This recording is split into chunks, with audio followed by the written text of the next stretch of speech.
Burn up. Well, it's tough sense to say to go get a money make a first set a frequent flyer. I original Democracy super this one and almost the microphone magician. You know what I mean, man?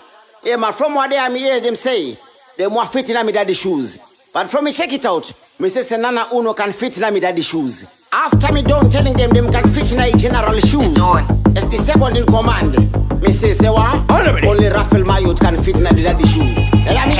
From him away number 15. KSG nditi ton Watauri asika ni dopa ton Yafiru asika atutanga mawan Vanava diki veseka ni visengo van Musharamwa, andi chayamwa Andi done sakandi dikugamwa Musa susumwa, ininda samwa Ingoma, sino batrambo sahake Kusu izo ima muzikwane Imi musa simbisande Kwetera maina so Kana uchida uzikwane Mango makamu magone Kizgaini ndati Bhutsu dzaSauro muzikwane Imi musa simbisane Kwetera maina so Kana uchida uzikwane Mango makamu magone Tutsoka twenye tudike Amdike Ndiri mochike Musande pafa shoro inindi shida piki Rafero cha uya shoro wadziri piki Ingoma Ndini kamukoma Yeko nyangwe paesa kaomba Pusu iya isipuma Iputu sebanguma Musa tumira sitoma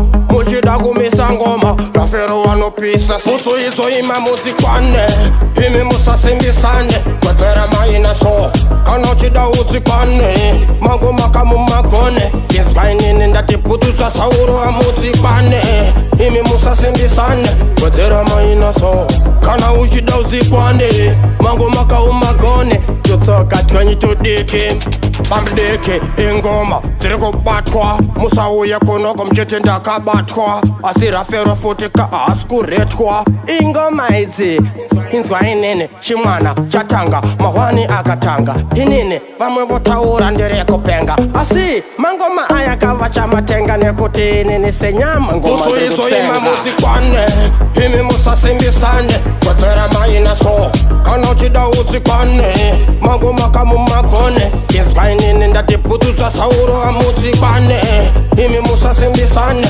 Kwetera maina so Kana uchida uzikwane Mango makamu magone Tutsoka twenye tudike Television thing First life. I'm ready Boy Judge for a real